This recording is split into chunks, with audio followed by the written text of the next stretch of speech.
मुनि अष्टावक्र राजा जनक को आत्मज्ञान का उपदेश करते हुए कहते हैं, माँ संकल्प विकल्पाभ्याम चित्तम क्षोभय चिन्मया उपशाम्य सुखम तिष्ठा स्वात्मनि आनंद विग्रहे।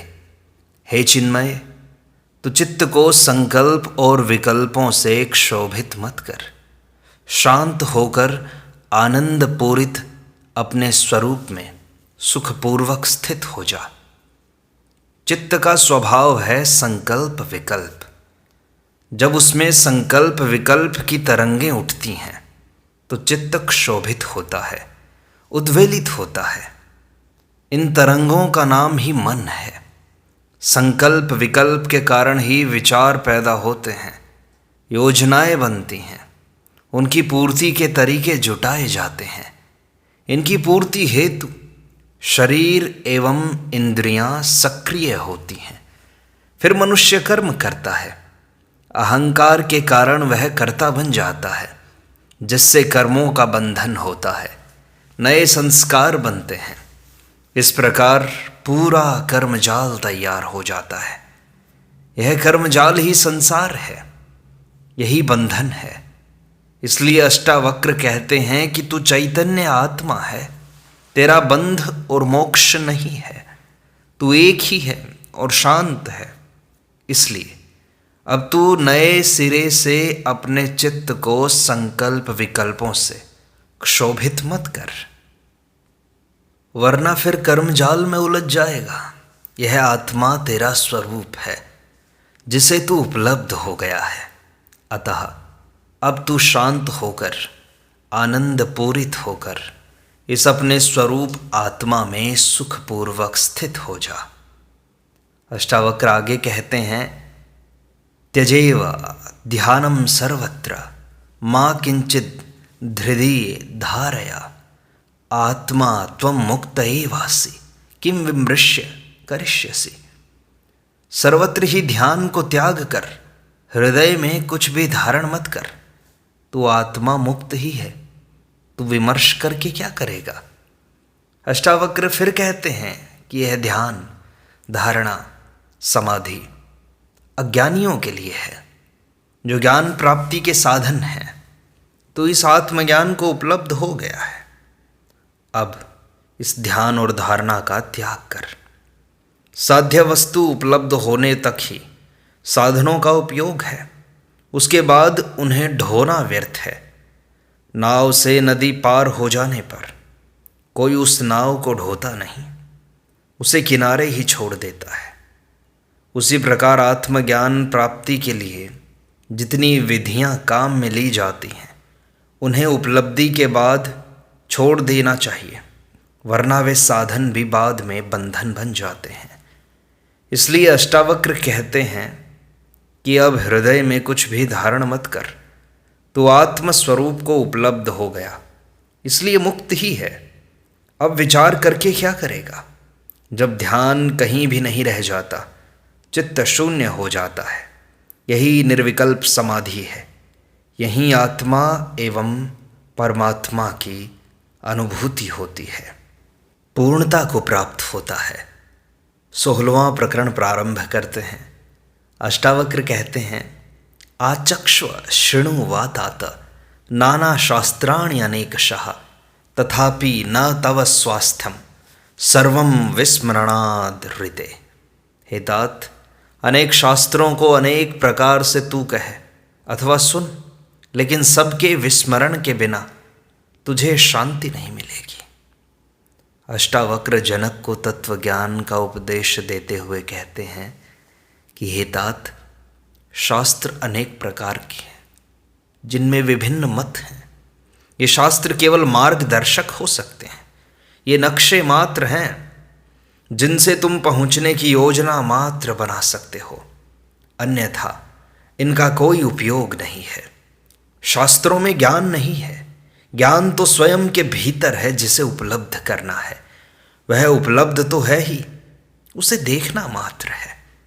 चित्त के आईने पर जो अज्ञान की धूली जम गई है, जिससे आत्मा का बिंब दिखाई नहीं दे रहा है, उस धूली को पोंछना मात्र है। तुम्हारा मन वासना एवं विचारों की तरंगों से इतना भर गया है कि उनसे आत्मा का बिंब दिखाई नहीं दे रहा है। अतः चित्त को तरंगों से रहित करना है। ये विचार ही तरंगें पैदा करते हैं। अनेक शास्त्रों के अध्ययन से, उनके सुनने और सुनाने से मन में विचार की तरंगें और बढ़ जाती हैं। इनसे तर्क वितर्क पैदा होता है, भ्रम पैदा होता है, पांडित्य आता है, जिससे अहंकार बढ़ता है। मन के भरने से आत्मज्ञान नहीं होता, उसके खाली करने से होता है।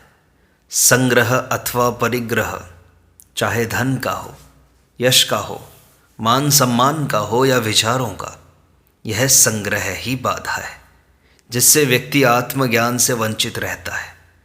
बाह्य पदार्थों को तो छोड़ा जा सकता है, किंतु शास्त्रों के अध्ययन से जो प्राप्त ज्ञान है उसका भी विस्मरण करना पड़ेगा।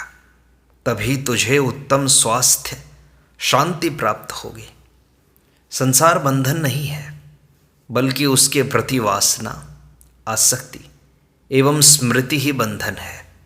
स्मृति से मुक्त होकर चैतन्य आत्मा में स्थित हो जाना ही मुक्ति है। यही स्वास्थ्य है, इसी से शांति मिलती है। सत्य पुस्तकों से नहीं मिलता, इसके विश्वविद्यालय नहीं होते, इसकी डिग्रियां नहीं दी जा सकती। बाह्य अनुभवों के विस्मरण होने से ही आत्मस्मरण होगा। निर्विकार चित्त की अवस्था में ही ज्ञान होता है, यह मौन में ही उपलब्ध होता है। अष्टावक्र आगे कहते हैं, भोगम कर्म समाधिम वा कुरु विज्ञ तथापिते चित्तम निरस्त सर्वाशम अत्यर्थम रोचयिष्यति। हे विज्ञ, हे ज्ञान स्वरूप, भोग, कर्म अथवा समाधि को तू चाहे साधे तो भी तेरा चित्त स्वभाव से सभी आशयों से रहित होने पर भी अत्यधिक लोभायमान रहेगा। चित्त का स्वभाव चंचलता है, वह हमेशा विषयों की ओर लोभायमान रहेगा ही। वह विभिन्न भोगों के भोगने पर भी तृप्त नहीं होता, विभिन्न कर्मों के करने से भी वह कभी शांत नहीं होता। अधिक से अधिक प्राप्त करने की इच्छा उसकी बनी ही रहती है। इतना ही नहीं, समाधि में भी उसकी चंचलता शांत नहीं होती। थोड़े समय उसका निरोध हो जाता है, किंतु बीज रूप में जो उसकी चंचलता है वह नष्ट नहीं होती। इसलिए समाधि में वह सभी आशयों से रहित, ज्ञात होता हुआ भी समय आने पर पुनः विषयों की ओर भागेगा ही। इसलिए हे जनक, तो विज्ञ है, ज्ञान स्वरूप है। अतः चित्त की चंचलता को समझकर इससे प्रभावित मत हो। अष्टावक्र आगे कहते हैं, आयासात् सकलो दुखी नैनम जानाति कश्चन अननैव उपदेशेन धन्य प्राप्नोति निवृत्तिम। प्रयास से सब लोग दुखी हैं, इसको कोई नहीं जानता। इसी उपदेश से भाग्यवान लोग निर्वाण को प्राप्त होते हैं। देखो, प्रयास से मिलता है संसार, धन, यश, पद, प्रतिष्ठा, ज्ञान, विद्वत्ता, ऐश्वर्य, समृद्धि आदि सब कुछ प्रयास से ही मिलता है। बिना प्रयास के यहाँ कुछ भी नहीं मिलता। वैज्ञानिक उपलब्धियाँ, कृषि, यातायात, संचार साधन, वाणिज्य, व्यापार आदि सब कुछ जो आज हम देख रहे हैं वह पीढ़ियों से किए गए मानव प्रयास का ही परिणाम है। यदि मनुष्य ने प्रयास न किया होता तो दुनिया जितनी सुंदर एवं उपयोगी बनी है उतनी कभी नहीं बन सकती। प्रकृति का विदोहन एवं तकनीक का विकास मानव प्रयासों का ही परिणाम है, किंतु मानव इन प्रयासों का इतना अभ्यस्त हो गया है कि परमात्मा को भी प्रयास से ही प्राप्त करना चाहता है। उसने जैसे अणु परमाणु की खोज की, उसी प्रकार परमात्मा को भी पदार्थों में खोज रहा है। वह उसे तप, जप, योग, साधना, हठयोग, मंत्र, भक्ति, स्मरण, पूजन आदि के प्रयासों से प्राप्त करना चाहता है। किंतु परमात्मा प्रयास से नहीं मिलता, ढूंढने से नहीं मिलता है, क्योंकि वह कहीं खोया नहीं है।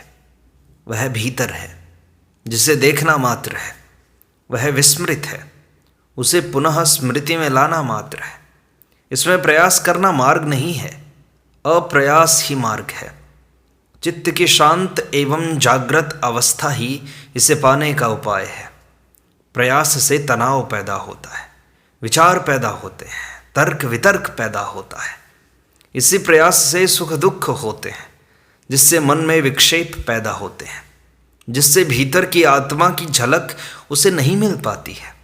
परमात्मा को पाने का मार्ग संघर्ष नहीं, समर्पण है। प्रयास में कर्तापन है, जिससे अहंकार बढ़ता है, जो मुख्य बाधा है। अहंकार और परमात्मा एक साथ नहीं हो सकते। अहंकार गिरने पर, मैं भाव के गिरने पर परमात्मा ही बचता है। यह मैं ही बाधा है, जो प्रयास से और दृढ़ हो जाता है।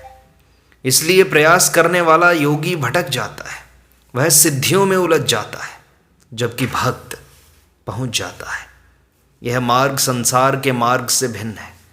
चित्त को संकल्प, विकल्पों, विचारों, मान्यताओं, सिद्धांतों, संप्रदायों इत्यादि से सर्वथा मुक्त कर देना, जिससे उसमें तरंगे उठे ही नहीं, यही मार्ग है। इसलिए अष्टावक्र जी कहते हैं कि प्रयासों से सब लोग दुखी हैं, अशांत हैं, तनावग्रस्त हैं।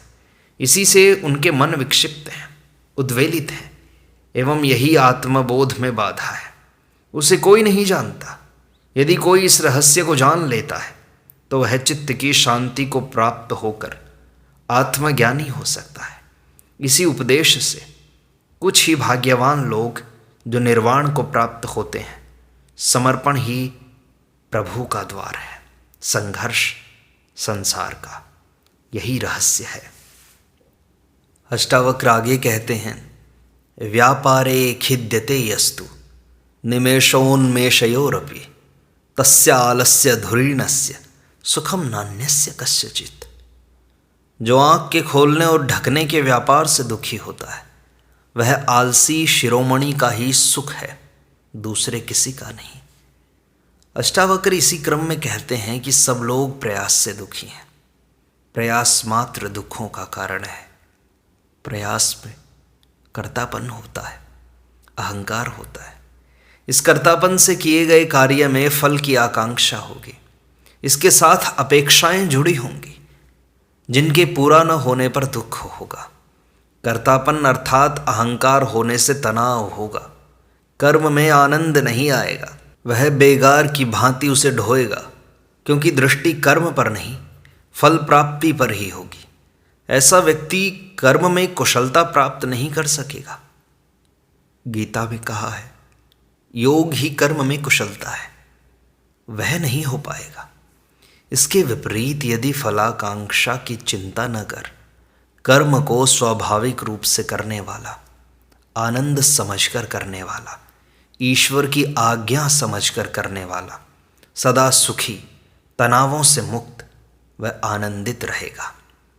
ज्ञान की उपलब्धि के लिए भी कर्म त्याज्य नहीं है, किंतु प्रयास त्याज्य है। कर्तापन त्याज्य है, अहंकार त्याज्य है। इस प्रकार प्रयास रहित जो कर्म हैं, जो स्वाभाविक रूप से हो रहे हैं, उन्हें करते रहने में श्रम नहीं करना पड़ता, प्रयास नहीं करना पड़ता, उसमें कर्तापन नहीं होता। इसलिए वे बिना प्रयास के होते रहते हैं। उन्हें जबरदस्ती रोकने में भी प्रयास होगा, इसलिए उन्हें रोकना भी बाधा बन जाएगी। जैसे सांस लेना और छोड़ना, रक्त संचालन, पाचन संस्थान, आँख को खोलना और ढकना स्वाभाविक रूप से हो रहा है। इसमें न कोई प्रयास करना पड़ता है, न श्रम। इसलिए इनसे व्यक्ति दुखी नहीं होता। किंतु अष्टावक्र कहते हैं कि इन स्वाभाविक कर्मों से भी जो दुखी होकर आँख का खोलना और ढकना भी बंद कर देता है, तो ऐसा सुख आलसी शिरोमणि का ही सुख है, यह ज्ञानी का सुख नहीं है। इसका अर्थ मात्र इतना है कि ज्ञानी प्रयास रहित अर्थात स्वाभाविक रूप से कर्म करता है। वह अहंकार एवं फलाकांक्षा रहित कर्म करता है, जिनमें प्रयास नहीं होता। इससे कर्म बंधन नहीं बनते, इसलिए जो ज्ञान को उपलब्ध हो गया है वे तो परम भाग्यशाली हैं, किंतु जो परमात्मा में आस्था रखते हैं, परमात्मा को मानते हैं, वे कम भाग्यशाली नहीं हैं, क्योंकि वे ही सभी कर्मों को परमात्मा का कार्य समझकर फलाकांक्षा से रहित कर्मों को करते हुए समस्त प्रकार की वासनाओं, कामनाओं एवं तनावों से मुक्त रहकर कर्म में आनंद की अनुभूति करते हैं। इसके विपरीत वे अभागे हैं जो कहते हैं कि परमात्मा है ही नहीं, मैं ही हूँ। ऐसे व्यक्ति कर्म के बोझ से, अच्छे बुरे फलों के बोझ से दबे जा रहे हैं, जैसे सारा पृथ्वी का भार उन पर ही आ पड़ा हो। सदा तनावों एवं चिंता में ही जीते हैं एवं मृत्यु के बाद भी कर्म फलों का भार ढोते रहते हैं। अतः परमात्मा को स्वीकार करना भी परम सौभाग्य की ही बात है। इस प्रकार अष्टावक्र गीता की सरल व्याख्या का यह भाग यहीं संपूर्णता को प्राप्त होता है। शेष अगले अंक में।